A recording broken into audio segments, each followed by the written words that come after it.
Tombak Dewa Emas perlahan menghilang, tapi berhasil memblokir cahaya pedang hitam kuat Yan Sisan.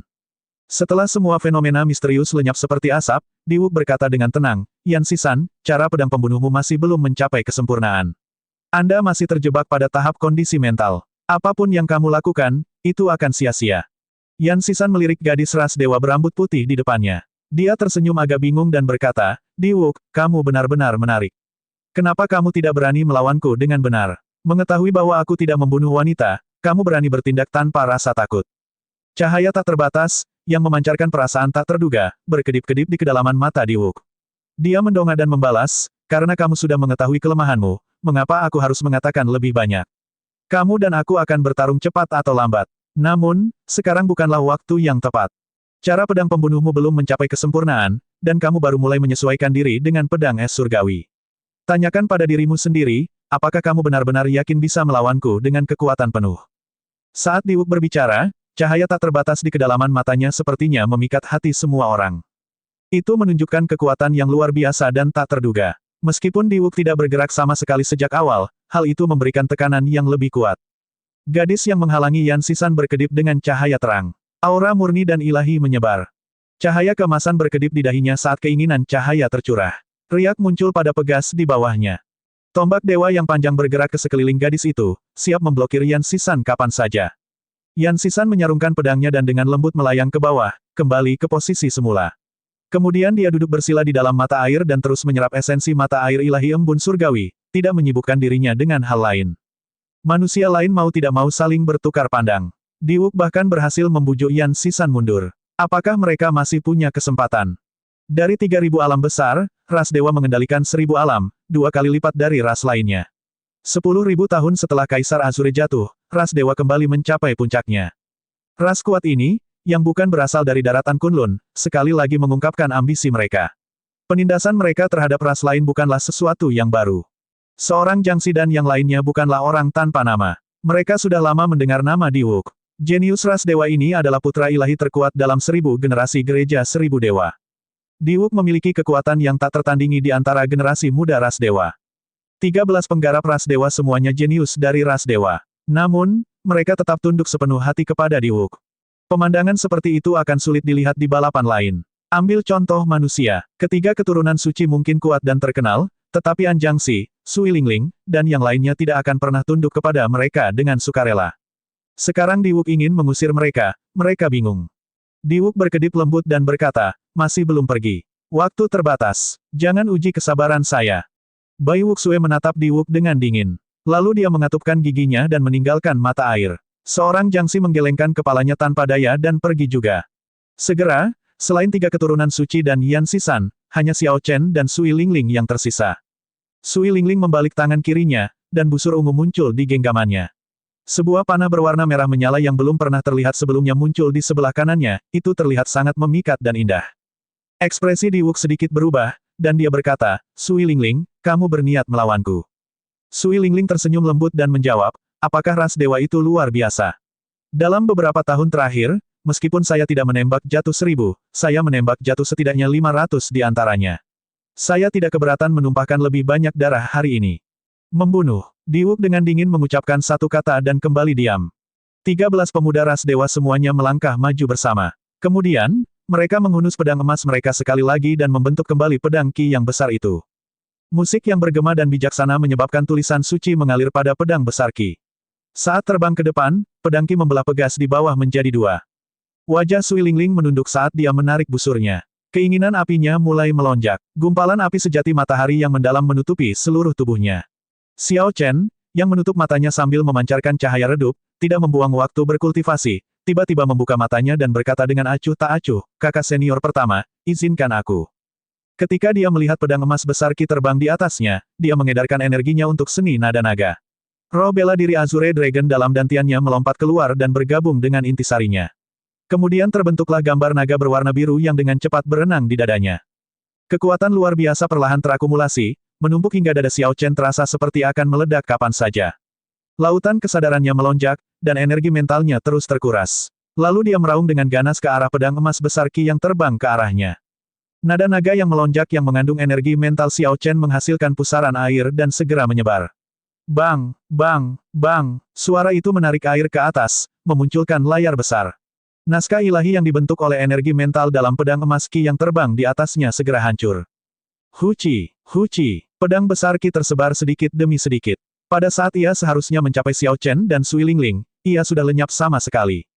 Dengan satu raungan, Xiao Chen dengan mudah menghancurkan pedang besar Qi yang menyebabkan semua ras lain sakit kepala. Raungan naga itu masih terdengar, bergema di udara dan menyebabkan sakit kepala pada 13 kultivator ras dewa. Mereka semua mau tidak mau mengambil beberapa langkah mundur. Seni nada naga, ekspresi semua pembudidaya ras dewa berubah saat mereka menatap Xiao Chen dengan tatapan tidak percaya, mata mereka menunjukkan kengerian. Seni nada naga adalah teknik bela diri yang diciptakan Kaisar Biru Langit di masa lalu. Ini merupakan pukulan berat bagi ras dewa. Bahkan setelah 10.000 tahun, ras dewa masih belum melupakannya. Hanya ada satu alasan, teknik bela diri ini menyebabkan terlalu banyak kerusakan pada ras dewa di masa lalu. Dapat dikatakan bahwa teknik bela diri inilah yang menjadi alasan mengapa ras dewa pada puncaknya tidak berani bertindak gegabah di hadapan gerbang naga yang dipimpin oleh Kaisar Biru Langit. Semua kultivator ras dewa memandang ke arah Diwuk. Wajahnya merosot saat dia berkata, bunuh dia. Dari 13 pemuda ras dewa, 3 orang melompat lebih dulu dan melolong dengan ganas. Musik bijak tanpa batas terdengar saat ketiganya mengeksekusi legenda jauh dan menyerang Xiao Chen. Xiao Chen tersenyum dingin dan melompat ke udara. Musik yang menggema dan bijaksana juga terdengar di mana-mana. Namun, lagu ini tentang legenda Xiao Chen sendiri. Bang! Ketika lampu kepalan tangan saling beradu, ketiga lampu kepalan ras dewa pecah saat bersentuhan, dan para pemuda itu memuntahkan darah saat legenda jauh Xiao Chen mengirim mereka terbang dalam keadaan yang menyedihkan. Bagaimana ini bisa terjadi? Bagaimana teknik bela diri ras dewa miliknya bisa lebih kuat daripada ras dewa? Ketika para pembudidaya dari berbagai ras melihat pemandangan ini, mereka semua terkejut. Mereka tidak dapat memahami apa yang sedang terjadi. Diwuk mengangkat alisnya. Kultivator berjubah putih ini sekali lagi melampaui ekspektasinya hari ini. Tiba-tiba dan tanpa suara, Diwuk, yang duduk bersila, berdiri. Rambut putihnya berkibar tanpa angin, perlahan berubah menjadi kemasan. Aura kuat yang mengandung kekuatan ilahi menyebar. Air di bawahnya mulai berputar tak terkendali, membentuk pusaran air yang mengerikan. Tanpa diduga, Diwuk memutuskan untuk mengambil tindakan sendiri. Ekspresi semua orang berubah menjadi serius tanpa sadar. Saat ini, dia jarang mengambil tindakan pribadi.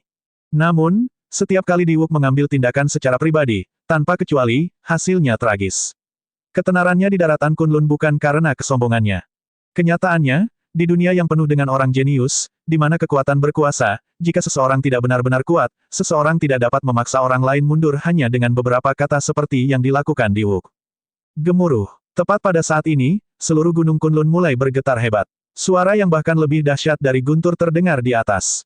Ruang bergetar dan tanah berguncang. Retakan menyebar di tanah. Para pembudidaya dari berbagai ras di udara jatuh dengan keras ke tanah, tidak mampu melawan. Jelas, Diwuk tidak bisa menimbulkan keributan seperti itu. Bahkan martial sage tingkat Grandmaster tidak dapat melakukannya. Apa yang terjadi? Tidak ada yang mengerti apa yang sedang terjadi. Beberapa dari mereka bergumam sendiri dengan ngeri. Xiao Chen melihat sekeliling kemana-mana. Memang benar, pendekar pedang misterius itu, Duan Yi, telah menghilang. Guncangan itu tidak berlangsung lama. Namun, berbagai jenius tidak mengetahui seberapa besar cakupan getaran ini. Domain Tianwu, domain Vian, domain hantu, domain dewa, dan domain mayat, bahkan, seluruh alam Kunlun, semuanya bergetar pada saat yang bersamaan. Bangunan-bangunan kuno roboh, gunung-gunung hancur, sungai-sungai mengalir deras. Chaotic Demoniksi yang berjarak jutaan kilometer jauhnya dipenuhi dengan gelombang yang mengerikan. Laut naik tinggi dan pulau-pulau tenggelam. Melewati penghalang langit, di langit berbintang, beberapa bintang meninggalkan orbit aslinya dan bertabrakan satu sama lain. Ledakan mengerikan terjadi di luar angkasa, menciptakan lubang hitam yang mengerikan. Untuk sesaat, seluruh benua Kunlun dan langit berbintang yang terhubung semuanya mengalami bencana yang mengerikan. Oh tidak, seseorang mengganggu batu asal. Di puncak utama pegunungan Kunlun, 5 kaisar bela diri dari berbagai ras di luar pintu cahaya semuanya membuka mata mereka. Ekspresi mereka semua sangat terkejut. Orang tua berjubah hijau dari Istana Dewa Bela Diri berkata, sepertinya ada mata-mata di antara para jenius dari berbagai ras yang baru saja masuk. Itu tidak mungkin. Formasi pelahap besar di bawah mata air Dewa Embun Surgawi bahkan dapat menghancurkan Kaisar Bela Diri. Mengingat apa yang kami lihat, selain 2 ahli dari ras Dewa, tidak satupun dari 55 orang yang masuk telah maju ke Martial Sage, kata lelaki tua berwajah hitam dari ras mayat itu dengan tidak percaya. Kaisar Bela Diri berambut putih dari ras Dewa berkata, Meskipun formasi pelahap besar dapat melahap segalanya, mungkin ada beberapa benda ajaib yang dapat melawannya.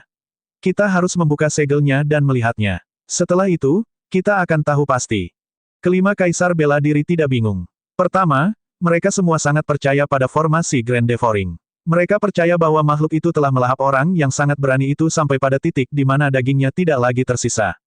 Kedua, ini adalah Gunung Kunlun. Ada banyak ahli di sini. Mereka tidak akan takut bahkan jika Raja Iblis datang, apalagi orang yang bahkan bukan seorang martial sage.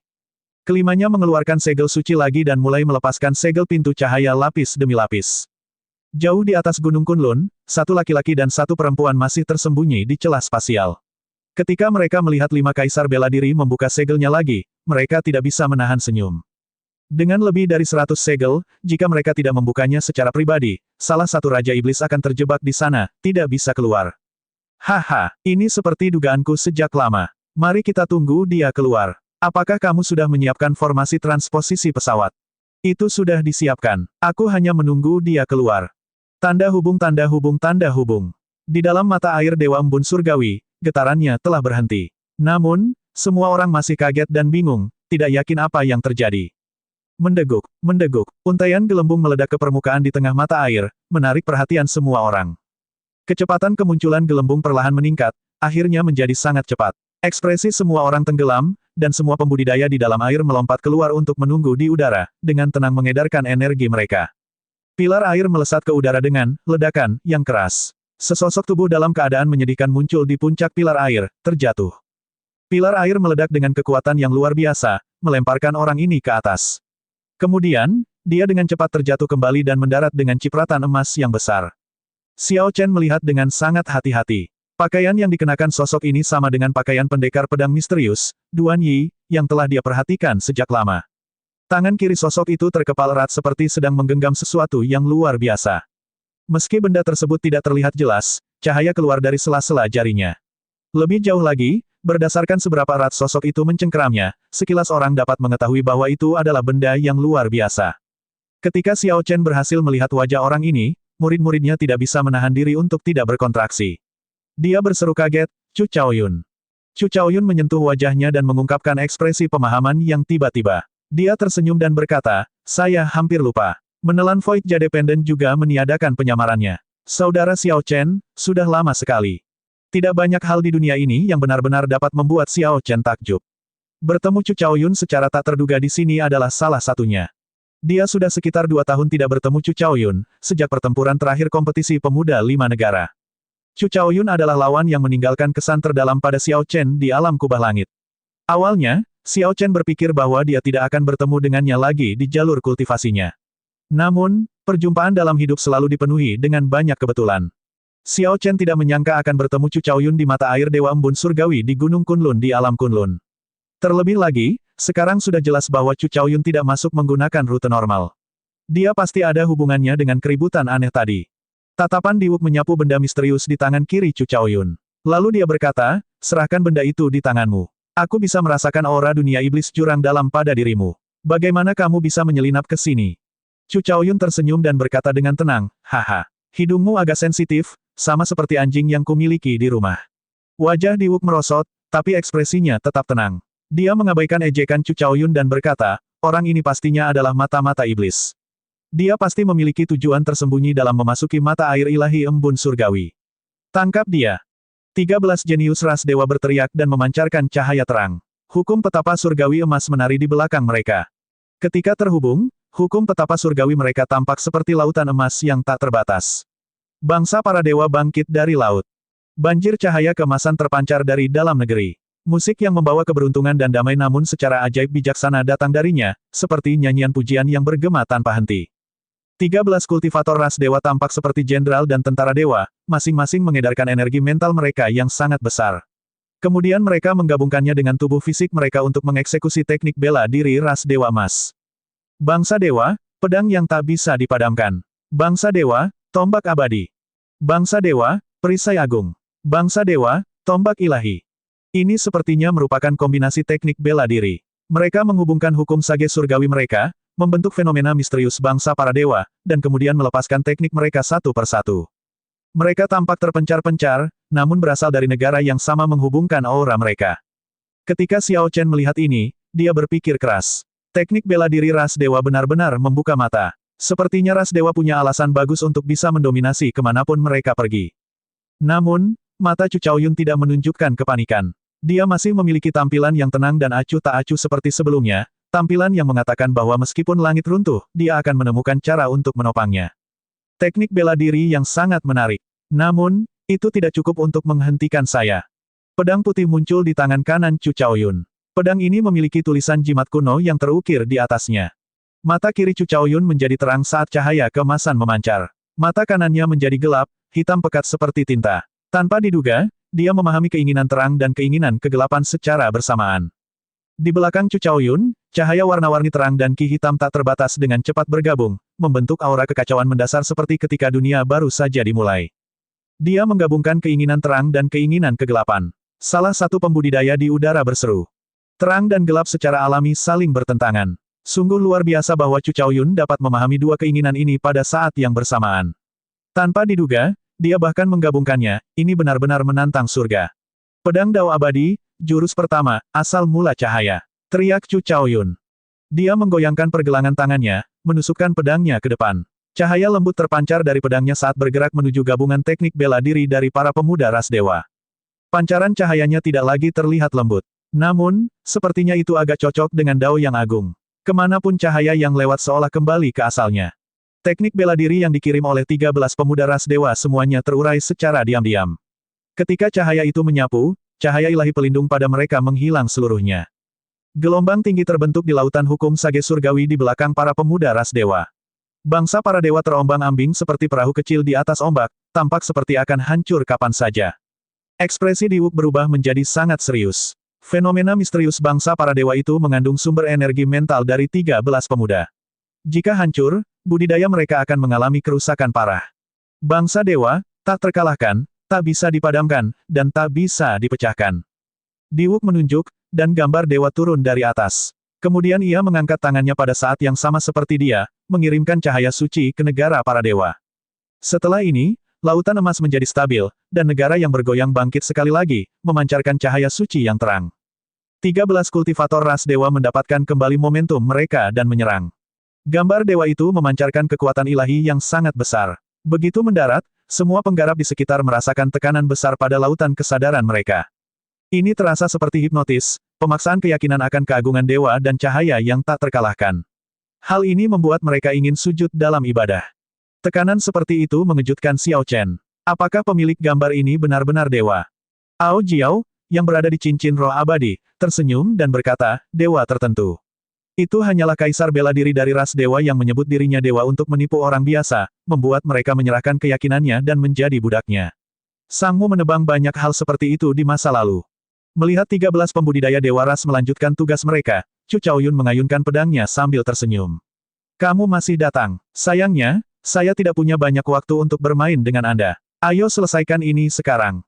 Chu Chaoyun meneriakkan seruan perang, dan cahaya dan kegelapan bercampur menjadi satu, membentuk dunia kacau yang tidak jelas. Hasilnya terasa seperti asal mula segala sesuatu namun juga akhir dari segala sesuatu. Terang dan gelap bersaing satu sama lain, menonjol secara bergantian. Pedang abadi Dao, langkah kedua, hidup tanpa batas. Cahaya pedang dengan kekuatan hidup tak terbatas mengalir pada pedang panjang polos itu. Tubuh Chu Chaoyun memadamkan cahaya dan kegelapan di udara, mengubahnya menjadi halus dan tidak berbentuk. 13 pemuda ras dewa, yang baru saja pulih, semuanya bersiap untuk mengirimkan teknik bela diri peringkat surga untuk memblokir cahaya pedang ini.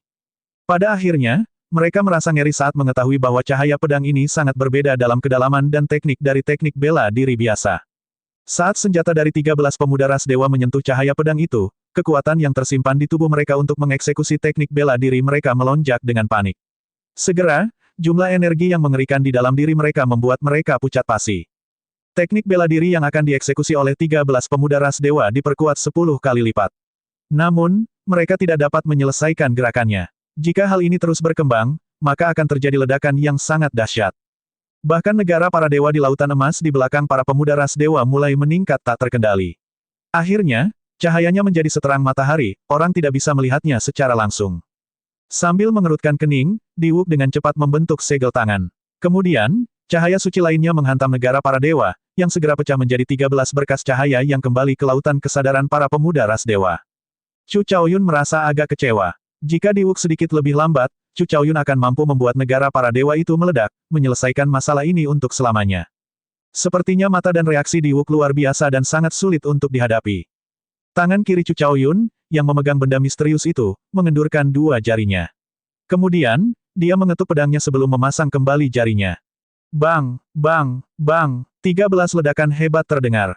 13 kultivator ras dewa menyerbu muntahan darah dan jatuh ke tanah, terbatuk-batuk dengan sedih.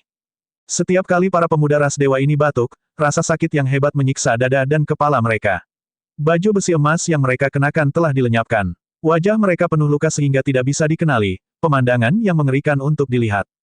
Ini adalah pertama kalinya ras dewa yang perkasa sangat menderita akibat serangan itu. Para jenius dari ras lain semuanya merasa takut ketika mereka melihat Chu Chaoyun yang misterius ini.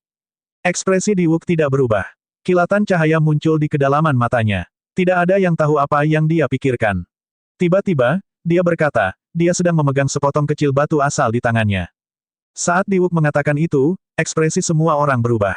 Batu asal, hebatnya, orang tersebut berhasil merampas sebagian kecil dari Rock of Origin yang legendaris. Serang bersama, sepotong kecil batu asal sudah cukup untuk kita semua bagikan. Diwuk dengan lembut melompat tanpa berkata apapun. Dia memimpin dalam menyerang Chu Chaoyun. Saat dia terbang, cahaya ilahi turun dari atas dan menyelimutinya. Chu Chaoyun mengayunkan pedangnya kembali dan mengeksekusi kehidupan tanpa batas lainnya. Namun, tatapan Diwuk berkedip, dan dia membentuk segel tangan. Cahaya ilahi pada Diwuk dan auranya menghilang secara diam-diam. Tiba-tiba, Diwuk menjadi seperti orang biasa yang tidak mengetahui teknik bela diri. Ketika cahaya pedang aneh itu menghantam Diwuk, ia bertindak seperti penyulut api. Diwuk menyala dengan nyala api yang berkobar. Auranya, yang telah mencapai titik terendah, langsung melonjak. Diwuk mengacungkan jarinya yang terbakar, dan lautan kesadarannya melonjak. Dia menggunakan api ini untuk mulai menyimpan energi mental. Pagoda 7 warna muncul di atas kepala Chu Chaoyun dan memancarkan cahaya ilahi, langsung menjebaknya di dalam. Chu Chaoyun mengayunkan pedangnya ke penghalang cahaya beberapa kali, tapi tidak terjadi apa-apa, dia sepertinya benar-benar terjebak di sana. Setelah mengirimkan pagoda 7 warna, Diwuk berdiri di udara dan berkata dengan dingin, kamu pasti merasa aneh bahwa saya baik-baik saja. Kehendak terang dan keinginan kegelapan tidak mudah untuk digabungkan. Apa yang disebut pedang abadi Dao Anda juga penuh dengan celah. Hari ini, kamu ditakdirkan untuk mati di sini. Chu Chaoyun tersenyum tipis dan berkata, memang, keadaan Primal Chaos belum sempurna. Namun, hidup tanpa batas tidak sesederhana yang Anda bayangkan. Apakah menurut Anda dengan mengubah diri Anda menjadi orang biasa untuk sementara, Anda dapat menghindarinya? Ekspresi Diwuk sedikit berubah. Sebelum dia sempat bereaksi, sebuah ledakan terjadi di lautan kesadarannya. Dia mundur beberapa langkah, wajahnya paling pucat. Chu Chaoyun mengambil kesempatan ini untuk mengayunkan pedangnya. Pagoda 7 warna itu segera hancur dan berubah menjadi seberkas cahaya yang bergerak. Saat pagoda itu pecah, para penggarap dari ras lain semuanya menyerang. Tidak ada alasan lain selain mencoba mengambil batu asal di tangan Chu Chaoyun. Lebih jauh lagi, seperti yang dikatakan Diwuk, kondisi Primal Chaos orang ini tidaklah sempurna, dia tidak tertandingi seperti yang terlihat. Sui Lingling dengan lembut mendekat ke sisi Xiao Chen dan berkata, jangan terburu-buru untuk bergerak. Berhati-hatilah agar tidak ditipu oleh Diwuk. Xiao Chen memiringkan kepalanya untuk melihat wajah indah dan lembut Sui Lingling dan bertanya, bagaimana sebenarnya? Sui Lingling menatap Diwuk dengan hati-hati dan berkata, orang itu tahu sejak awal bahwa orang itu memegang batu asal. Namun, dia tidak mengatakan apapun. Jelas sekali, dia ingin memonopoli Rock of Origin. Setelah melihat orang itu lebih sulit dihadapi dari yang diperkirakan, dia sengaja membocorkan berita tentang batu asal. Dia bahkan mengungkap kelemahan orang itu. Dia jelas ingin memanfaatkan orang lain untuk melemahkan orang itu terlebih dahulu. Analisis Sui Lingling mungkin sangat teliti. Namun, trik yang terlibat bahkan lebih rumit dari yang dia kira. Kakak senior pertama benar. Sebelumnya, Diwuk juga berpura-pura terluka. Dia bermaksud memanfaatkan yang lain pada akhirnya. Namun, saya yakin kali ini, kepintarannya akan menggagalkannya. Sui Lingling menganggap komentarnya aneh dan bertanya, saudara muda Xiao Chen, ada yang lebih dari ini. Xiao Chen tersenyum misterius dan menjawab, tunggu dan lihat saja. Para penggarap di sini semuanya adalah iblis jenius yang telah memahami keinginan. Selama kehidupan tanpa batas Chu Chaoyun tidak menyerang mereka, kemungkinan besar mereka tidak akan jatuh. Melihat Chu Chaoyun berada dalam posisi yang tidak menguntungkan, beberapa pembudidaya yang tidak yakin bergabung, takut ketika mereka membagi batu asal, mereka tidak akan mendapat bagian. Selain Sui Lingling, Yan Sisan, Ying Qiong, dan Xiao Chen, para jenius dari ras lain semuanya bergabung. Segala macam cahaya terang muncul di langit. Teknik bela diri ras iblis, teknik bela diri ras hantu, teknik bela diri ras mayat, dan teknik bela diri ras manusia semuanya muncul satu persatu. Sulit membayangkan generasi muda terkuat dari 5 ras di daratan Kunlun bekerja sama untuk menghadapi satu orang saja. Ini terasa agak aneh. Orang yang menyerang pertama kali, Diwuk, saat ini memiliki ekspresi pucat dan terlihat sangat lemah, menunggu di pinggiran pertempuran. Bang! Dengan begitu banyak orang jenius yang mengelilinginya, Chu Chaoyun akhirnya mengungkapkan sebuah celah. Tu Ze dari ras Vian mendaratkan serangan telapak tangan di dadanya, dan kekuatan besar meledak. Pukulan ini membuat Chu Chaoyun mundur 1 kilometer, membuatnya terjatuh di udara. Kemudian, darah keluar dari sudut bibirnya. Tu Ze tertawa keras dan dengan cepat mengejar Chu Chaoyun. Dia berkata, "Persetan dengan kakekmu. Bukankah kamu sangat mampu? Serangan telapak tangan tuan kecil ini mematahkan setidaknya 3 tulang rusukmu." Tu Ze bergerak sangat cepat, memanfaatkan keunggulannya dan meninggalkan semua orang. Ketika sepertinya dia bisa mengejar Chu Chaoyun dan meraih batu asal, dia tidak bisa menahan kegembiraannya. Bang! Tu Ze sepertinya menabrak sesuatu. Terlebih lagi, karena dia bergerak sangat cepat, dampaknya sangat berat. Kecelakaan ini bahkan mematahkan hidung Tu Ze hingga membuatnya menjerit kesakitan. Ada pepatah yang mengatakan, jangan merayakannya terlalu cepat karena masih ada kemungkinan yang salah. Terima kasih banyak atas serangan telapak tangan saudara Tu Ze. Suara Diwuk bergema di kejauhan. Dia tampak berseri-seri dan bersemangat, tidak tampak terluka sama sekali. Terlebih lagi, gadis berambut putih, yang selama ini hilang dari pertarungan, tiba-tiba menghalangi jalan semua orang. Tombak dewa di tangannya berubah menjadi dinding yang menghalangi semua orang. Sebelumnya, Tu Ze menabrak tembok dengan kekuatan yang mengerikan. Namun, tembok itu tidak bergeming sama sekali, jelas menunjukkan betapa kuatnya tembok itu. Kerumunan tidak akan mampu mendobrak tembok dengan cepat. Para pembudidaya ini memandang Diwuk dan mengutuk, dia telah memanfaatkannya lagi. Setelah dipukul mundur oleh Tu Ze, Chu Chaoyun melihat cahaya warna-warni terang berkumpul di atasnya bahkan sebelum dia bisa berdiri. Pagoda 7 warna yang dihancurkan Chu Chaoyun sebelumnya mengembun kembali dan memancarkan cahaya ilahi yang terang. Kemudian benda itu melesat ke arahnya. Bibir Chu Chaoyun melengkung. Meski menghadapi serangan berbahaya ini, dia tetap terlihat tenang. 30%-nya akan membentuk keinginan cahaya. Saya sudah lama tahu bahwa tidak mudah untuk memecahkannya. Cahaya dan kegelapan di mata Chu Chaoyun menghilang. Keadaan primal chaos yang tidak terlalu sempurna di belakangnya juga perlahan menghilang. Mengganti keduanya adalah nyala api emas murni. Begitu pagoda 7 warna itu tiba di hadapan Chu Chaoyun, api surgawi melonjak, segera membungkus pagoda 7 warna itu. Diwuk berteriak kesakitan dan langsung terjatuh dari ketinggian. Dia jatuh dengan keras ke tanah dan terjatuh setelah itu. Ketika gadis berambut putih yang memegang dinding dewa yang menghalangi berbagai penggarap melihat ini, dia dengan cepat membuang dinding dewa dan mengirimkan angin dewa, meniup api surgawi di pagoda 7 warna. Setelah mengayunkan tombak dewa, gadis berambut putih itu meraih pagoda 7 warna dan dengan cepat menuju ke tempat Diwuk mendarat. Diwuk berdiri dengan susah payah. Ketika dia melihat sudut pagoda 7 warna terbakar menjadi abu, dia tidak dapat menahan perasaan sakit hati yang tiada taraf. Dia mengertakkan gigi dan melontarkan 2 kata, api surgawi. Setelah mengatasi masalah terbesar, Chu Chaoyun jelas tidak perlu takut lagi. Tatapannya menyapu sekeliling, dan api surgawi yang luas berubah menjadi banyak anak panah tajam yang melesat ke arah berbagai jenius yang ingin bertarung demi batu asal. Panah api emas terbang sangat cepat. Beberapa orang gagal mengelak tepat waktu dan tertabrak. Perisai intisari pelindung mereka terbakar habis dalam sekejap. Berbagai penggarap di udara mulai panik. Apapun yang mereka lakukan, mereka tidak dapat memadamkan api ini. Harta karun rahasia apapun yang mereka gunakan akan terbakar. Mereka juga tidak bisa menggunakan perisai intisari untuk memadamkan api. Mereka hanya bisa menunggu api aneh itu menghabiskan intisari mereka dan membakarnya. Di antara para kultivator ini, Tu Ze adalah yang paling malang.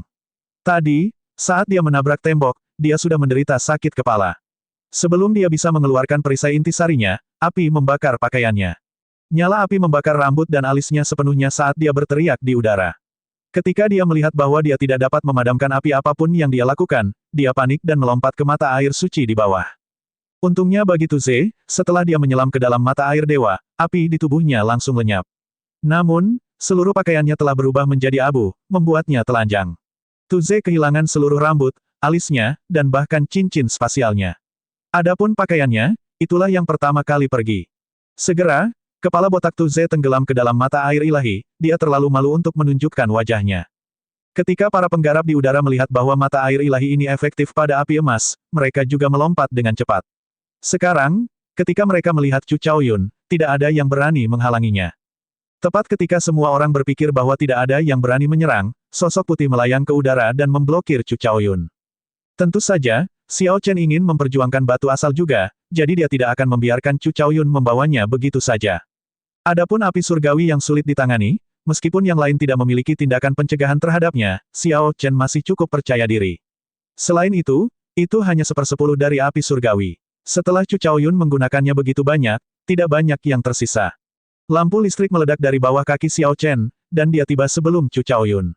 Dia memandang dengan tenang ke pihak lain dan berkata, serahkan batu asal. Apakah menurut Anda itu mungkin? Void Stone tidak mudah ditemukan. Jika saya melewatkan kesempatan ini, tidak akan ada kesempatan lain. Chu Chaoyun memegang pedangnya dengan satu tangan, dan cahaya keemasan menyala di matanya berkedip tanpa henti, siap dimuntahkan kapan saja. Cahaya ungu dan cahaya putih muncul di mata Xiao Chen, mulai berputar perlahan. Dia berkata, kalau begitu, bergeraklah. Setelah tidak bertemu denganmu selama 2 tahun, aku juga tertarik dengan seberapa besar perkembanganmu. Chu Chaoyun tersenyum tenang dan menjawab, saya khawatir Anda akan kecewa. Saya meningkat jauh lebih banyak daripada Anda. Saya sudah memahami keinginan kegelapan dan keinginan terang setengah tahun yang lalu. Pada akhirnya, akulah yang akan mengalahkanmu. Selanjutnya, saya sudah menguasai lebih dari 50% 1/10 api surgawi milik saya. Apakah kamu masih berani memblokirnya sampai sekarang? Ekspresi Xiao Chen tidak berubah saat dia menjawab dengan acuh tak acuh, kenapa tidak? Kamu, Chu Chaoyun menunjuk dengan pedangnya, dan sisa api emas di matanya dimuntahkan. Mereka berubah menjadi 2 naga api dan menyerang Xiao Chen, sambil mengaum. Suara terbakar datang dari udara. Naga api meninggalkan jejak ruang hitam kemanapun mereka lewat. Mereka benar-benar membakar udara. Api macam apa ini? Untungnya, orang ini tidak memiliki banyak hal. Jika ada lebih banyak, tidak ada yang bisa menghentikannya. Para penggarap di mata air ilahi saling memandang. Mereka belum pernah mendengar nyala api yang aneh sebelumnya. Ini adalah api surgawi. Namun, sudah hilang selama bertahun-tahun dan tidak mungkin terkondensasi kembali. Jika ini adalah api surgawi yang lengkap, ia akan mampu membakar bahkan seluruh wilayah kecil. Gadis berbaju merah dari Ghost Rache memandang Xiao Chen di udara dan mengerutkan kening saat dia berbicara. Tatapan para pendengarnya juga tidak meninggalkan tubuh Xiao Chen. Ketika mereka menghadapinya dalam jumlah kecil, itu sudah menjadi masalah yang sangat besar. Mereka benar-benar ingin tahu mengapa Xiao Chen berani bertahan di hadapan begitu banyak api surgawi. Xiao Chen tidak bingung. Dia mengulurkan tangannya, dan 2 berkas cahaya, satu putih dan satu ungu, dengan cepat terbang keluar dari matanya dan saling mengejar. Kemudian, mereka langsung membentuk diagram api Taiji Yin Yang. Dalam diagram api Taiji Yin Yang, Yin dan Yang, 2 energi yang berlawanan, bergabung dalam harmoni yang sempurna satu sama lain. Yin Yang, 4 divisi, 8 trigram, dan pemandangan lainnya muncul di sekitar diagram api Taiji Yin Yang. Diagram misterius itu sepertinya mengintegrasikan dunia kecil. Kedua naga api yang terbuat dari api surgawi menabrak diagram api Taiji Yin Yang dengan suara keras. Namun, pemandangan yang diharapkan semua orang, diagram api yang terbakar menjadi abu, tidak terjadi. Sebaliknya, kedua naga api surgawi itu hancur dan berubah menjadi gumpalan api menyilaukan yang tak terhitung jumlahnya yang kembali ke mata Chu Chaoyun. Xiao Chen tersenyum lembut. Memang benar, diagram api Taiji Yin Yang dapat memblokir api surgawi. Api surgawi adalah hasil dari Yin Yang. Kalau semuanya bisa dikumpulkan, bisa membakar segalanya. Diagram api Taiji Yin Yang belum pernah terjadi sebelumnya, mencampurkan api Yin dan Yang. Dari sudut pandang tertentu, itu juga berasal dari Yin dan Yang. Sebelumnya, Chu Chaoyun sudah menggunakan api surgawinya dalam jumlah besar. Sekarang dia menabrakkan sisa api surgawi ke dalam diagram api Taiji Yin Yang, dia secara alami tidak bisa mengalahkan Xiao Chen. Nasib api surgawi mengejutkan orang-orang di bawah. Xiao Chen tidak hanya tidak takut dengan api surgawi, tetapi dia juga memiliki keuntungan darinya. Xiao Chen mendorong tangannya ke depan, dan diagram api Taiji Yin Yang menekan ke arah Chu Chaoyun. Segala macam fenomena misterius muncul di sekitarnya seolah-olah ada sebuah dunia kecil yang menekan. Chu Chaoyun mengelak karena terkejut tetapi segera membalasnya. Kehendak terang dan keinginan kegelapan muncul kembali. Kemudian dia mengirimkan pedang kekacauan Primal Ki dengan warna emas dan hitam bergantian. Bang, bang, bang, pedang Ki bergerak seperti sungai yang mengalir deras, terus-menerus menabrak diagram api Taiji Yin Yang. Retakan perlahan mulai muncul di diagram api Taiji Yin Yang. Bagaimanapun, diagram api Taiji Yin Yang telah memblokir api surgawi, sehingga kekuatannya berkurang. Agak berlebihan jika ia mencoba dan melawan pedang Ki Chu Chaoyun yang terbuat dari 2 keinginan. Ketika diagram api Taiji Yin yang mendekati Chu Chaoyun, dia meneriakkan seruan perang, dan sosoknya bersinar. Kemudian dia mengambil satu langkah ke depan, maju bukannya mundur, menusuk bagian tengah diagram api Taiji Yin yang dengan pedangnya. Ledakan. Diagram api Taiji Yin yang akhirnya hancur dan berubah menjadi dua berkas cahaya yang kembali ke mata Xiao Chen. Namun, Xiao Chen menggunakan waktu ini untuk menggambar Lunar Shadow Sabre miliknya. Jimat ungunya melonjak. Saat dia menghunus pedangnya, guntur menderu di atas, begitu keras hingga rasanya seperti langit runtuh. Kesengsaraan petir surgawi. Xiao Chen menunjuk dengan pedangnya, dan 100 sambaran petir berubah menjadi naga banjir yang membumbung menembus awan. Naga banjir petir ini semuanya dibuat oleh jimat kemauan. Mereka memiliki atribut abadi dan salinan petir ilahi. Chu Chaoyun mendorong tanah, kegelapan dan cahaya bergantian di sekelilingnya. Dia langsung mundur 1 kilometer sambil mengayunkan pedangnya. Kekacauan mendasar di balik Chu Chaoyun mewujudkan gerakan ketiga Dao Pedang Abadi, Fajar 1000 Tentara. Untaian ki kekacauan utama bergabung membentuk pedang dengan ki terang dan ki kegelapan. Ketika Chu Chaoyun mengayunkan pedangnya, angin kencang menderu-deru, 1000 pedang berdengung, dan ruang bergetar hebat. 1000 pedang merobek udara seperti pasukan besar yang menyapu tempat itu. 10 pedang bekerja sama untuk menghadapi satu naga banjir, bertarung tanpa henti di udara. Namun, menentukan pemenangnya itu sulit. Dari perspektif keseluruhan, naga banjir petir Xiao Chen berada pada posisi yang kurang menguntungkan. Pedang memotong mereka sampai penuh luka. Jika bukan karena atribut abadi, mereka akan langsung jatuh. Keduanya melompat ke udara dan tiba di tengah pertempuran kacau, memulai pertarungan jarak dekat. Cahaya pedang dan cahaya pedang berbenturan, menimbulkan dentang yang tak ada habisnya. Sosok keduanya bersinar, dan kecepatan mereka meningkat ke puncak. Hanya terlihat dua sosok buram beserta berbagai fenomena misterius yang mengerikan baik itu kilat dan guntur maupun terang dan gelap. Saat keduanya asyik bertarung, 100 segel pintu cahaya akhirnya terlepas. Ekspresi Chu Chaoyun berubah, dan dia dengan cepat memasang liontin giok hitam, yang warnanya sudah memudar secara signifikan, ke dalam mulutnya. Kak bisa. Dari sekitar tempat Chu Chaoyun berada, 5 air mata spasial hitam muncul, perlahan menyebar. Mereka dengan mudah menghancurkan naga dan pedang banjir petir di sekitarnya menjadi debu. Namun, robekan spasial ini sudah terlambat. Setelah Chu Chaoyun menelan liontin giok, tubuhnya segera berubah menjadi tidak berwujud. 5 kaisar bela diri dari berbagai ras muncul entah dari mana. Ketika mereka melihat Chu Chaoyun melarikan diri dari bawah hidung mereka, ekspresi mereka berubah menjadi tidak sedap dipandang. Saat 5 kaisar bela diri membuka segel terakhir, mereka segera merasakan aura dunia iblis dari Chu Chaoyun. Mereka tidak ragu-ragu untuk bergerak, langsung memecahkan ruang. Tanpa diduga, Chu Chaoyun masih berhasil melarikan diri. Bahkan dengan 5 kaisar bela diri yang bekerja sama, mereka bahkan tidak bisa menghentikan setengah sage. Ini akan menjadi lelucon yang bagus jika tersiar kabar. Kaisar bela diri ras dewa bergumam, jika saya tidak salah lihat, dia menelan liontin giok void. Itu terbuat dari batu void. Ekspresi keempat kaisar bela diri lainnya sedikit berubah. Kaisar bela diri ras iblis menekan aura mengamuk di matanya dan berkata dengan dingin, sulit untuk menemukan bahkan sepotong kecil batu void dalam 1000 tahun. Banyak upaya yang harus dilakukan untuk menempa void jade pendant. Pantas saja dia bisa menghindari formasi Grand Devouring dan kabur dari tangan kita. Batu hampa rupanya mempunyai asal-usul yang besar. Namun, Xiao Chen tidak tahu dari mana Chu Chaoyun mendapatkannya. Dia memikirkan sesuatu dan berkata, Senior, void jade pendant di mulutnya sepertinya tidak memiliki banyak warna tersisa di dalamnya. Ini mungkin sudah tidak terlalu efektif lagi, jadi dia tidak bisa melangkah jauh. Ekspresi lelaki tua ras dewa berambut putih yang mengenakan baju besi emas segera berubah. Dia berkata, cepat kejar. Seharusnya aku memikirkannya lebih awal. Formasi Grand Devouring akan menghabiskan sejumlah besar energi void jade pendant. Huci. Dengan kilatan cahaya, 5 kaisar bela diri terbang ke suatu tempat, menghilang dari pandangan orang banyak. Namun, Xiao Chen sedikit menggelengkan kepalanya. Dia tidak merasa bahwa kelompok kaisar bela diri ini memiliki banyak peluang untuk mengejar Chu Chaoyun. Mengingat karakter Chu Chaoyun, dia tidak akan memasuki sarang harimau tanpa memiliki keyakinan mutlak. Catatan TL, memasuki sarang harimau berarti bergegas menuju bahaya, pada dasarnya seperti memasuki wilayah musuh. Pasti akan ada seseorang di luar yang menunggu Chu Chaoyun. Selain itu, mereka kemungkinan besar juga adalah kaisar bela diri. Raja Iblis bahkan mungkin ada di sana secara pribadi. Namun demikian, dalam pertukaran ini, Xiao Chen memverifikasi penilaian di Wuk. Keadaan Chu Chaoyun yang kacau balau memang penuh dengan celah. Ini masih jauh dari mencapai merger yang sebenarnya. Namun, jika Chu Chaoyun berhasil mencapai penggabungan yang sebenarnya, kekuatan mengerikannya akan mudah dibayangkan, membuat seseorang merinding. Itu sudah sangat kuat sebelum digabungkan dengan benar, begitu dia berhasil, itu akan menjadi lebih buruk. Tanda hubung tanda hubung tanda hubung. Pria dan wanita misterius yang berada di terowongan transposisi bidang spasial memiliki ekspresi gembira ketika mereka melihat ke arah Chu Chaoyun. Wanita itu memiliki penampilan yang murni dan cantik. Namun, dia memancarkan pesona yang menarik hati sanubari seseorang. Seperti pertama kali seseorang melihat air jernih, pesonanya merasuk jauh ke dalam hatinya.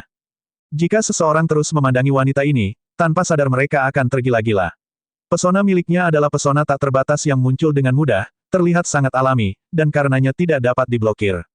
Wanita ini tidak lain adalah Eros Demon Leng Yue, yang telah lama bersama Xiao Chen di medan perang laut dalam di alam kubah langit. Namun, dibandingkan 4 tahun lalu, saat ini dia tidak memiliki rasa kelemahan. Dia sekarang memiliki aura sombong, memberikan kesan tak terkalahkan. Aura Leng Yue juga menjadi dalam dan tak terduga. Jika Xiao Chen ada di sini, dia akan sangat terkejut. Adapun pria berjubah hitam yang agak misterius itu, penampilannya tampan dengan fitur wajah yang halus. Namun, matanya memiliki aura jahat. Dari samping, siluetnya agak mirip dengan Xiao Chen. Jika Xiao Chen melihatnya, keterkejutan yang ditimbulkannya tidak lain adalah saat melihat Leng Yue. Orang ini adalah pemimpin gereja misterius dari gereja gelap di alam kubah langit. Namun, tidak diketahui apakah ini tubuh asli atau tiruan, sulit untuk mengatakannya. Bibir pria misterius itu melengkung, dan dia berkata dengan sikap yang agak acuh tak acuh, kalau begitu, keluarkan. Mari kita lihat berapa banyak Rock of Origin yang berhasil Anda peroleh setelah menggunakan Void Jade Pendant yang tak ternilai harganya. Jika potongan batu asal yang Anda dapatkan kurang berharga dibandingkan Liontin Giok Void, itu akan menjadi lelucon besar. Leng Yue membuka matanya lebar-lebar, menatap Chu Chaoyun sebagai antisipasi. Suara mendesing. Chu Chaoyun tersenyum lembut dan mengendurkan tangan kirinya yang terkepal erat. Seketika, cahaya terang dan menyilaukan bersinar. Pria misterius dan Leng Yue tidak bisa menahan diri untuk tidak menyipitkan mata. Mengintip melalui cahaya terang, mereka melihat sebuah batu kecil berwarna biru tua seukuran kelingking tergeletak dengan tenang di telapak tangan Chu Chaoyun. Batu ini adalah sumber dari semua cahaya. Batu itu sangat kecil, hanya seukuran kelingking. Namun, sebenarnya ukurannya cukup besar. Pria misterius dan Leng Yue tersenyum tanpa sadar, jelas merupakan kejutan yang menyenangkan. Awalnya, skenario terburuk kami adalah Anda hanya berhasil meraih Light of Origin. Saya tidak berharap Anda mendapatkan potongan sebesar itu. Cukup bagi kita bertiga untuk membagi rata, kata Leng Yue hangat. Sebuah cahaya muncul di mata pria misterius itu. Evil Ki tercurah sambil tersenyum. Berbagi rata, sejak kapan aku bilang kita akan membaginya secara merata? Saya akan mengambil setidaknya 70%. Anda dapat memutuskan sendiri apa yang harus dilakukan dengan 30% sisanya. Leng Yue sedikit mengernyit, wajahnya menjadi dingin. Dia berkata, Teng Xiao, jangan berlebihan. Catatan TL, Xiao di Teng Xiao sama dengan Xiao di Xiao Chen. Ekspresi Chu Chaoyun tidak berubah. Sepertinya dia sudah menduga pria misterius itu akan mengatakan itu. Dia tidak repot-repot berdebat, sebaliknya, nyala api kemasan mulai berkumpul di kedalaman matanya saat dia memandang pria itu dengan acuh tak acuh. Pria berjubah hitam itu tersenyum jahat dan berkata, Leng Yue, apakah menurutmu tanpa koneksiku ke markas besar gereja kegelapan, kamu akan bisa mendapatkan kembali posisimu sebagai Raja Iblis? Apakah menurut Anda dapat memulihkan kekuatan Anda? Kamu mungkin masih bersembunyi dari upaya adik perempuanmu untuk membunuhmu. Lalu, tatapan pria itu beralih ke Chu Chaoyun. Kamu juga, jangan berpikir bahwa Anda tidak terkalahkan dengan 1/10 api surgawi. Di mata para kultivator tingkat tinggi, api surgawi di mata Anda hanyalah lelucon. Saya sudah menunjukkan banyak rasa hormat kepada Anda dengan memberi Anda 30%. Chu Chaoyun melirik dinding di sekelilingnya yang terbentuk dari ruang dan waktu yang terjalin secara kacau.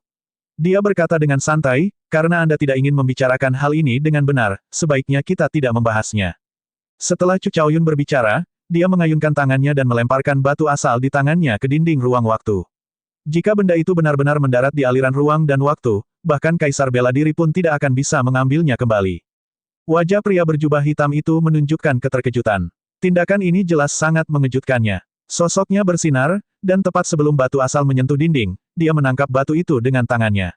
Pada akhirnya, ketika pria berjubah hitam itu membuka tangannya, dia menemukan bahwa itu hanyalah batu biasa. Batu asal yang sebenarnya masih ada di tangan Chu Chaoyun, yang tersenyum tipis padanya dengan penuh arti. Kemarahan muncul di mata pria berjubah hitam itu dalam sekejap. Lalu dia berkata dengan cemberut, saya ingin setidaknya 50%. Kalau tidak, aku bahkan tidak tahu kapan aku bisa membuka segel di tubuh asliku. Leng Yue berpikir sejenak dan kemudian berkata, saat ini, kekuatanku masih belum mencapai puncaknya, jadi aku ingin 30%. Kalau tidak, ketika tiba waktunya pengorbanan darah Dewa Iblis, aku tidak akan percaya diri menyelesaikan misi Gereja Kegelapan. Chu Chaoyun berkata, Anda dapat memperoleh 40%. Saya hanya butuh 10%. Bahkan dengan semua batu asal, aku tidak akan bisa menggabungkan kedua keinginan itu. Tawaran ini mengejutkan Leng Yue beberapa saat sebelum dia berkata, terima kasih banyak. Tanda hubung tanda hubung tanda hubung. Di atas Gunung Kunlun, 5 kaisar bela diri dari berbagai ras saling memandang. Meskipun mereka menerima pengingat Xiao Chen dan segera mengejar, mereka masih terlambat. 5 kaisar bela diri hanya bisa menatap formasi transposisi pesawat, yang telah disiapkan di langit sejak lama, membuka terowongan ruang waktu dan membawa Chu Chaoyun pergi. Kaisar bela diri ras iblis menghela nafas dan berkata, pengorbanan darah dewa iblis berikutnya mungkin tidak lama lagi. Ini hanya sebuah pendahuluan. Aku ingin tahu di domain mana mereka akan melepaskan kekuatan mereka dan berapa banyak raja iblis yang akan datang kali ini, kata Kaisar Manusia Bela Diri dari Istana Dewa Bela Diri dengan ekspresi yang tidak sedap dipandang. Kaisar Bela Diri ras dewa masih memiliki wajah yang agak tenang. Ras dewa tidak terlalu khawatir tentang pengorbanan darah dewa iblis. Mengingat kekuatan ras dewa, kecuali para iblis menjadi gila, mereka tidak akan mengambil tindakan terhadap ras dewa. Namun, berdasarkan kesepakatan dari 5 ras dewa masih harus mengirimkan bantuan ketika iblis muncul di domain lain. Saat itu, akan sulit menghindari korban jiwa dan korban jiwa. Sayangnya, jika memang ada kaisar bela diri yang akan gugur, maka ras dewa masih harus membuat persiapan. Ayo bubar, tidak mudah menemukan Void Stone. Hal seperti ini tidak mungkin terjadi lagi. Bagian kecil dari batu asal itu tidak akan banyak mempengaruhi sumbernya, kata kaisar bela diri ras dewa, menyimpulkan masalah ini. Ketika 4 orang lainnya mendengar ini, mereka tidak membantah kaisar bela diri ras dewa. Meskipun masalah ini bukan masalah kecil, namun juga bukan masalah besar. Karena kaisar bela diri ras dewa mengatakan hal ini, dia jelas ingin meremehkan kejadian ini. Kalau tidak, jika orang-orang mempermasalahkannya, kelima orang ini tidak akan bisa memberikan pertanggungjawaban yang pantas kepada ras mereka sendiri. Kemunculan Chu Chaoyun benar-benar mengganggu rencana awal Di Wuk untuk mengusir orang. Setelah 4 jam, semua orang menerima perintah bungkam tentang masalah hari ini. Jika tidak, apapun identitas atau statusnya, mereka akan menerima hukuman berat. Dengan demikian, masalah mata air ilahi embun surgawi telah berakhir. Mengandalkan mantra ilahi guntur ungu, Xiao Chen memperoleh hasil maksimal. Bahkan total gabungan hasil panen Di Wuk dan gadis ras dewa itu tidak melebihi hasil panen Xiao Chen saja. Berita tentang masalah Chu Chaoyun dirahasiakan. Namun, kisah tentang bagaimana Xiao Chen menghancurkan serangan gabungan dari 13 jenius ras dewa dengan satu raungan, serta masalah dia melawan Di Wuk, menyebar. Berita bahwa keturunan Kaisar Biru Langit telah muncul kembali menyebar ke seluruh dunia daratan dengan kecepatan tercepat. 10.000 tahun yang lalu, Kaisar Langit Biru Gerbang Naga memimpin Istana Dewa Bela Diri dan menyapu seluruh alam Kunlun. Kini, keturunannya kembali muncul di dunia Kunlun dan menunjukkan kehebatannya di zaman jenius 10.000 tahun kemudian. Roda waktu berputar. Akankah keturunan sang legenda bangkit dan menjadi fokus diskusi semua orang? Beberapa musuh Kaisar Azure mengamati Xiao Chen dengan cermat. Beberapa faksi radikal bahkan bersiap menindaknya. Salah satu faksi tersebut adalah 3 klan bangsawan berdaulat yang takut pada Kaisar Biru Langit. Ketiga kepala klan berkumpul untuk berdiskusi secara intens tentang cara menangani Xiao Chen. Namun, mereka sepakat mengenai masalah ini. Dunia Kunlun sudah sangat kacau. Di balik fasadnya yang damai dan tenang, arus bawah semakin menguat. Sepotong kecil batu asal telah direnggut. Pengorbanan darah dewa iblis mendekat. Zaman para jenius telah tiba. Seorang keturunan Kaisar Biru Langit menampakkan dirinya. Persaingan internal di antara 5 balapan perlahan berkembang. Semua orang ingin membangun kekuatan untuk ras mereka sendiri sebelum pengorbanan darah dewa iblis tiba. Persaingan untuk mendapatkan sumber daya di antara 5 ras pasti akan menjadi semakin sengit di masa depan. Namun, untuk saat ini, kompetisi ini tidak ada hubungannya dengan Xiao Chen. Yang dia pikirkan sekarang, siang dan malam, adalah menikmati manfaat dari peningkatan bakatnya. Siluet pegunungan menjulang di sekitar Supreme Sky City. Bangunan buatan terlihat di banyak puncak gunung. Nama pegunungan ini sudah lama hilang dalam sejarah. Setelah pendiri Sekte Langit Tertinggi mendirikan sekte tersebut, pegunungan ini dikenal sebagai Pegunungan Langit Tertinggi. Lokasi sekte besar akan memiliki vena roh peringkat tinggi. Tentu saja, Pegunungan Langit Tertinggi tidak terkecuali. Selain dari puncak gunung dengan vena roh kudus tempat sekte ini bermarkas, banyak dari puncak ini yang menekan vena roh puncak, melalui berbagai akumulasi sekte langit tertinggi di langit berbintang selama ribuan tahun. Ini memenuhi seluruh pegunungan dengan energi spiritual yang lebih luas dan agung serta menarik misteri. Vena roh puncak dapat menghasilkan batu roh kelas tinggi dalam skala besar dan juga batu roh kelas puncak sesekali. Jika ditempatkan di alam kubah langit, peringkat Venaro itu akan segera memunculkan sekte yang lebih besar dari paviliun sahabat surgawi. Puncak gunung seperti itu hanya diberikan kepada para tetua sekte dalam sekte langit tertinggi yang memberikan kontribusi signifikan terhadap sekte tersebut. Apa yang dianggap sebagai kontribusi yang sangat signifikan? Mungkin menciptakan teknik bela diri peringkat surga baru yang dapat dipelajari oleh para murid sekte, atau mungkin memberikan dukungan berkelanjutan kepada sekte tersebut melalui bakat khusus dalam menempa item atau menyempurnakan pil obat. Atau mungkin menghadapi murid yang sangat berbakat, membawa keberuntungan besar bagi sekte tersebut, atau membunuh musuh bebuyutan sekte tersebut dan memulihkan kekuatan sekte tersebut. Tanpa kecuali, ini adalah hal-hal yang sulit dilakukan oleh martial sage biasa. Para tetua sekte dalam yang memiliki puncak dengan vena roh puncak biasanya adalah orang-orang yang berstatus tinggi di antara para tetua sekte dalam. Saat ini, seorang pria berjubah putih berdiri dengan tenang di puncak dengan vena roh puncak. Dia memiliki sebuah medali, yang menandakan bahwa dia adalah pemilik puncak ini, tergantung di pinggangnya. Angin sejuk bertiup di tempat di mana seseorang bisa meraih awan putih dengan mengulurkan tangan. Pria berjubah putih ini tidak lain adalah Xiao Chen. Puncak dengan vena roh puncak ini adalah hadiah dari sekte langit tertinggi, yang merupakan pengecualian. Entah itu untuk mendapatkan peringkat pertama dari peringkat putra surga yang bangga dan membawa kemuliaan bagi sekte tersebut, atau berendam di mata air ilahi embun surgawi dan membawa banyak manfaat praktis bagi sekte tersebut, Xiao Chen telah mendapatkan pengecualian. Ketika dia mengetahui hadiahnya, dia tidak menolaknya tetapi hanya menerimanya. Namun, dia menyuruh pergi semua murid di puncak yang ditugaskan di sana untuk melayaninya. Sekarang bakat Xiao Chen lebih kuat, dia bisa berkultivasi lebih cepat. Berkultivasi dengan vena roh puncak jelas jauh lebih efektif dibandingkan dengan vena roh peringkat rendah. Dia sedang terburu-buru untuk maju ke martial sage. Bagaimana dia bisa berpikir untuk menolak ini? Lebih jauh lagi, dia tidak percaya ada rasa malu untuk menerima hal ini. Xiao Chen memandangi awan yang berputar di hadapannya. Kemudian, sambil berpikir, kilatan cahaya datang dari dahinya, dan jimat petir ungu keluar dalam sekejap dan membubung ke langit. Dia menggerakkan tangannya, dan lunar shadow sabre segera keluar dari sarungnya. Guntur menderu, dan 200 sambaran petir merobek langit. Hukum sage surgawi di tubuhnya perlahan-lahan dimasukkan ke dalam pedang. 200 petir itu langsung berubah menjadi naga banjir petir yang mengaum dengan ganas di awan. Sepertinya kultivasi saya selama sebulan terakhir memang efektif. Sekarang, saya bisa mewujudkan 200 naga banjir, 2 kali lipat dari sebelumnya. Xiao Chen mengungkapkan senyum tipis di wajahnya. Lalu, dia menyarungkan pedangnya. Pada saat itu, naga banjir petir berubah menjadi percikan listrik dan berkumpul membentuk jimat ungu. Jimat wasiat ini adalah inti dari teknik pedang kesengsaraan petir yang sepenuhnya baru, dan mewujudkannya. Meskipun Xiao Chen hanya memahami 10% dari kehendak guntur yang abadi ini, dia masih jauh dari menggunakan semuanya. Dia masih memiliki sepertiga lagi untuk digunakan. Masalah utamanya adalah budidayanya tidak mencukupi. Kalau tidak, dia akan mampu mewujudkan 100 naga banjir petir dengan mudah. Budidaya dan kemauan saling mendukung. Saat ini, budidaya Xiao Chen tidak dapat memenuhi keinginannya. Dia memiliki harta karun yang tidak dapat dia manfaatkan secara maksimal. Setelah Xiao Chen maju, giliran kemauan yang membutuhkan kemajuan. Kalau tidak, kekuatan kemauannya tidak akan cukup, sehingga membatasi kekuatan teknik pedang kesengsaraan petir. Siklus seperti itu tidak ada habisnya. Dia bisa meningkatkan kekuatan teknik pedang kesengsaraan petir secara terus-menerus, dan menemaninya di jalur budidaya bela diri.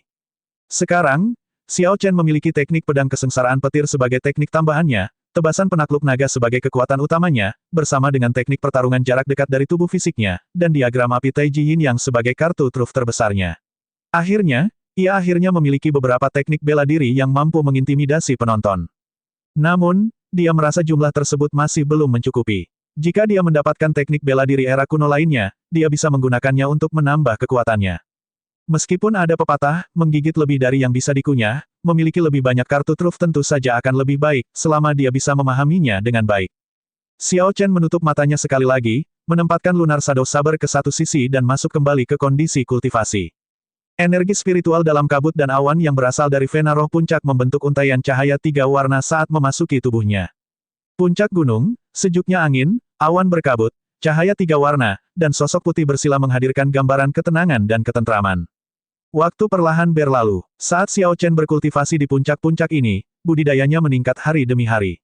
Manfaat dari penguatan bakatnya menjadi jelas pada saat ini. Kecepatan kultivasinya tampaknya meningkat setidaknya 3 kali lipat. Tentu saja, peringkat Spirit Vein yang dia gunakan juga berperan. Jika dia menggunakan Spirit Vein yang berperingkat lebih rendah, hasilnya pasti tidak akan luar biasa ini. Pintu sage yang kabur dalam pikiran Xiao Chen menjadi semakin jelas. Itu sudah terbuka sedikit, dan cahaya bersinar dari dalam. Suara bijak yang agung, seperti lonceng dao yang agung, terus berbunyi. Selama Xiao Chen bisa membuka pintu sage ini, dia akan bisa melangkah ke dunia martial sage, melampaui yang biasa. Namun, langkah ini membuat hampir 90% petani tersandung, itu sama sulitnya dengan naik ke surga. Saat dia berkultivasi, dia lupa waktu. Entah berapa lama, dia tiba-tiba menemui kesulitan dalam memajukan kultivasinya lebih jauh. Perasaan kemajuan pesat lenyap sama sekali. Bahkan setelah berkultivasi dengan susah payah sepanjang hari, pertumbuhannya terbatas. Namun, Xiao Chen bersukacita bukannya putus asa. Hambatan yang dihadapi oleh setengah sage akhirnya tiba. Dia akhirnya mencapai puncak setengah sage. Tiba-tiba, dia membuka matanya dan mengeluarkan cahaya terang dari pupilnya. Dia mengulurkan tangannya dan meletakkannya pada lunar shadow sabre di sampingnya. Setelah dia menghunus pedangnya, kilat menyambar. 300 naga banjir petir yang buas jatuh dari langit dan menjelajahi awan dengan taring dan cakar terbuka. Petir yang sekilas tampak seperti pedang tajam yang berharga. Xiao Chen berpegangan pada lunar shadow saber dan melompat dari puncak. Kemudian, dia merobohkan puncak terpencil yang berjarak 5 km di depannya. Kesengsaraan petir surgawi. Seolah-olah naga banjir petir merasakan kemarahan Xiao Chen. Mereka melonjak ke arah yang ditunjuk pedang, dan terjadilah ledakan. Puncak setinggi 3 km itu meledak menjadi debu.